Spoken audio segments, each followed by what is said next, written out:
Welcome to the deep dive. Today we're getting into a really powerful, quite moving ancient work, the Book of Lamentations. We're using the King James Version. Yeah, and it's important to set the scene, I think. This isn't, a story of victory or anything like that. Lamentations is really a raw, um, almost visceral look at what happens after a huge loss. It's like a long poetic expression of grief, Yes, right? a deep cry of sorrow. So our goal here in this deep dive is to explore this, well, it's quite short, just 5 chapters.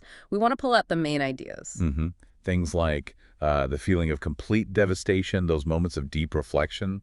The admission of doing wrong, and maybe, just maybe, that little thread of hope that seems to run through it, even in the darkest parts. Right. And we know you, our listener, you want to get a good handle on complex topics pretty quickly. Find those aha moments without feeling buried in detail. Yeah, so we think this dive will be a concise but hopefully impactful way to engage with this ancient text. Okay, so let's start. Chapter 1. It kicks off right away, setting this really somber mood. The title often given is The Solitary City. And that first verse, it just hits you. How doth the city sit solitary that was full of people? How has she become as a widow? It paints this picture, doesn't it? Jerusalem, once buzzing, important. A princess among the provinces. Exactly. And now, deserted, subjugated. What strikes you about using she for the city like that, personifying it? Well, that's the key thing, isn't it? The personification. Calling the city she, comparing her to a widow, it immediately gives this place intense human feelings. It's not just describing ruins. It's showing a being in deep grief, totally alone. We still do that, talk about our cities or countries, like they can feel things, like they can suffer. And that suffering just gets, ramped up in verse 2. She weepeth sore in the night, and her tears are on her cheeks. And the worst part, among all her lovers she hath none to comfort her. All her friends have dealt treacherously with her. Yeah, it's brutal. It's not just the external defeat, the political stuff. There's this deep sense of betrayal, too. Friends becoming enemies. It makes the isolation so much worse. Absolutely. It shows how much communities rely on trust, on support. And when that breaks down, well, it's shattering. Then verse 3 gives a reason, or at least an explanation. Judah is gone into captivity because of affliction and because of great servitude. And crucially, she findeth no rest. What's the weight of that, finding no rest? Rest here is, I think, much more than just, not being tired. It's about stability, security, spiritual well-being. Their whole way of life is gone. Okay. So finding no rest among foreigners means being constantly on edge, rootless, physically, psychologically. It really speaks to the deep trauma of exile, of displacement. The chapter just keeps piling on these images. Verse 4, empty festivals, silent gates, priests sighing, virgins afflicted. It's like the whole society just collapsed. Yeah, every part of it. Religious life, city life, social life, nothing's untouched. It really drives home how total the disaster was. And then verse 5, this is tough. Her adversaries are the chief, her enemies prosper, for the Lord hath afflicted her for the multitude of her transgressions. It directly links the suffering to God's action because of their sins. How do you approach that?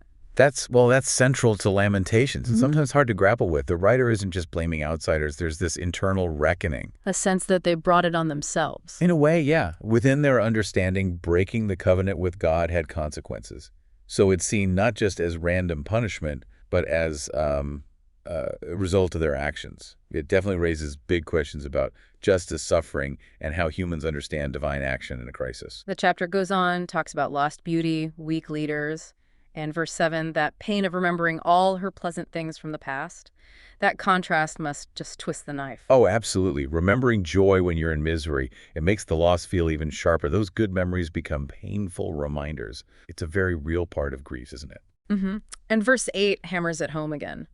Jerusalem hath grievously sinned, therefore she is removed. That self-blame, or at least self-awareness, keeps popping up. It does. It's a major theme. They're not trying to ignore their own part in it. It feels like part of a collective soul searching, trying to make sense of why this happened within their own beliefs. Then you get these really desperate scenes. Verse 11, people trading treasures, pleasant things, just for food to survive. It grounds the poetry in such a harsh reality. That detail, yeah, trading valuables for meat to relieve the soul. It's so powerful. It shows how everything is stripped away down to bare survival. Things that once meant so much are just traded for bread. Shows the utter desperation. And that plea in verse 12, directed at anyone passing by, is it nothing to you? Behold, and see if there be any sorrow like unto my sorrow. It's a cry to be seen, right? To have the suffering acknowledged. Exactly. It's that universal feeling in deep pain. Does anyone see this? Does anyone understand? They feel completely alone in it, and they're desperate for empathy, for connection. The rest of the chapter keeps painting this picture of, well, divine anger, relentless pain, ending in just overwhelming despair. It's a really bleak start. It definitely sets the tone. The depth of grief, the feeling of abandonment, it's all laid bare right away. So then we move into chapter 2, often called the Lord's anger. And it really leans into that theme. Verse 1. God has covered the daughter of Zion with a cloud in his anger, cast down Israel's beauty. That cloud imagery is potent. Like a barrier, so the sign of displeasure cutting them off. And casting down beauty, it suggests the ruin of everything precious, their temple, their status, everything. And the destruction described is just relentless. Verse 2 talks about God swallowing up homes without pity, tearing down strongholds, defiling the kingdom. There's a real finality about it. It's not just damage, it's like a complete dismantling. Nothing is spared. Verse 3 talks about cutting off Israel's strength, God's hand withdrawn, burning like fire, the protector becoming the destroyer. How does that fit theologically? Well, again, context is key. In the Old Testament framework, God is a covenant God. Breaking that covenant, from their perspective, invited judgment. So this intense anger, while shocking, is seen as a consequence within that relationship. Still a difficult image. Oh, absolutely. It presents a very challenging picture of the divine, especially for modern readers, perhaps. The chapter also describes the loss of their religious life, the tabernacle gone, assemblies destroyed, feasts and Sabbaths forgotten. It's like their whole identity is being erased. Yes, exactly. These weren't just routines. They were the core of their community, their connection to God and their history. Losing them means losing who they are. Even the altar and sanctuary, verse 7 says God abhorred them. It's a total breakdown of that sacred connection. A spiritual crisis on top of the physical one. The holiest places are now seen as objects of divine anger. Imagine the alienation that causes. And chapter 2 doesn't flinch from the human cost. Elders silent, virgins mourning. Verse 11, the children crying for food, fainting in the streets. It's just harrowing. Those images are so stark. They force you to see the reality behind the historical event. Especially the suffering of children, it underlines the sheer catastrophe. You also feel the speaker's personal pain. Mine eyes do fail with tears, my bowels are troubled. It's not just an observer, it's someone deep in the trauma. That personal voice makes it so much more immediate, doesn't it? It reminds you, these were real people going through unimaginable pain. There's also that critique in verse 14, the prophets who spoke vain and foolish things, who didn't warn them properly, adds another layer of, well, bitterness, maybe. Yeah, a failure of leadership. Those meant to guide them gave false comfort and makes the disaster feel even more tragic and raises questions about, truth-telling in crisis. The chapter ends pretty bleakly, too. Enemies gloating, God fulfilling his plan, those desperate prayers for the starving children. Not much light there. No, it really emphasizes the feeling of judgment, of helplessness. But then, chapter 3, it's often seen as a turning point, even though it starts dark. Affliction and hope. It begins with this individual voice. I am the man that have seen affliction by the rod of his wrath. Why this shift to a single person? It makes it more personal, more introspective. While it clearly reflects the whole community's suffering, focusing on one man lets the text explore that inner battle between despair and eventually hope. It feels more, perhaps, relatable. And he feels trapped, right. Verses 8 and 9, prayer shut out, paths blocked. That feeling of hitting a wall, even with God. Have you seen that elsewhere? Oh, yes. That sense of unanswered prayer, of divine silence. It's a classic element in lament literature across cultures. It's that crisis point where suffering seems to contradict everything you thought you knew about God. Yet somehow a shift happens. Verse 21. This I recall to my mind, therefore have I hope. It's memory, isn't it? Remembering something good. How important is that? It's vital for resilience, I think. When everything feels negative, deliberately bringing to mind past goodness, past faithfulness, it provides an anchor. It says, this suffering isn't the only reality. Past hope can fuel present endurance. Which leads right into maybe the most famous lines, verses 22 and 23. It is of the Lord's mercies that we are not consumed, because his compassions fail not. They are new every morning. Great is thy faithfulness. Why do you think this part resonates so much? It's just such a powerful statement of faith in the middle of suffering. The idea that mercy is constantly available, renewed daily, and offers hope regardless of how bad things are. Right. And declaring God's faithfulness provides something solid to hold on to when everything else is falling apart. That message of steady compassion. It's timeless, a universal comfort. The chapter keeps wrestling with that tension, though, affliction and hope. It talks about the value of waiting quietly, even find some benefit in hardship, verse 27, bearing the yoke in youth. What's that about? Finding good in suffering. It's complex. It's not saying suffering is good, I don't think, but that it can produce something worthwhile resilience, maybe, or deeper understanding, like facing challenges early might build character, or make you appreciate peace more later. It's about finding meaning within the suffering, perhaps. And again, that call for self-examination, verse 40. Let us search and try our ways and turn again to the Lord, taking responsibility, seeking reconciliation. Yeah, it's a key step, acknowledging their part and believing that the relationship can be repaired through turning back. It shows agency, not just victimhood. But the chapter ends still pleading, right? Asking God to look, to judge, to deal with enemies. The hope is still mixed with pain. Definitely. The desire for justice, for things to be made right, that's still burning strong. It's part of what keeps hope alive. Then chapter 4, the changed glory. We're back to stark reality, tarnished gold, scattered stones. It's such a visual way to show loss, isn't it?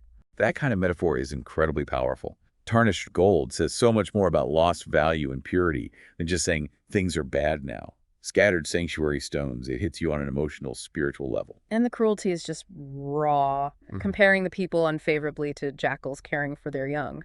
And again, the children starving, thirsty. In verses 3 and 4, it really shows the depth of the breakdown. That comparison is shocking. It suggests society has collapsed so completely that even basic instincts are failing under the pressure of survival. It's horrifying. We also see that reversal again, the rich, now desolate, verse 5. Status means nothing. Total leveling.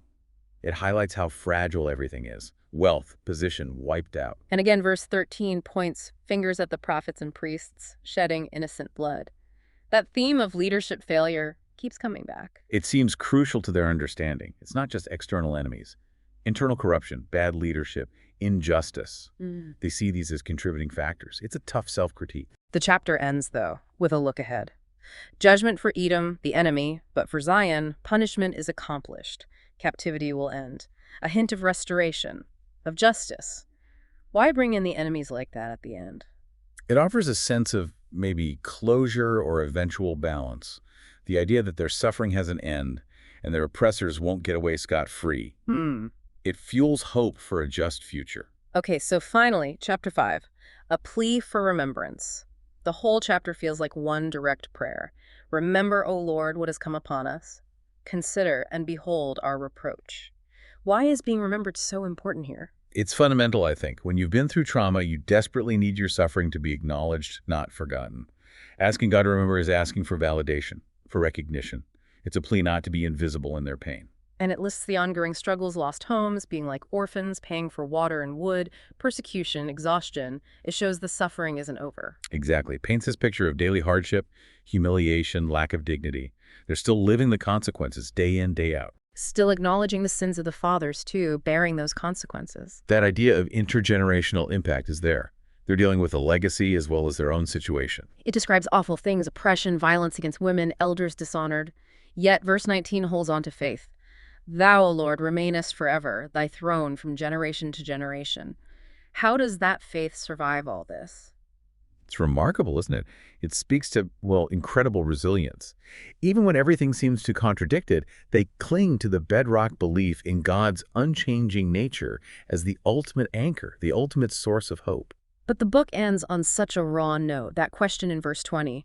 Wherefore dost thou forget us forever? And the final plea, turn thou us unto thee, renew our days, followed by that hesitation.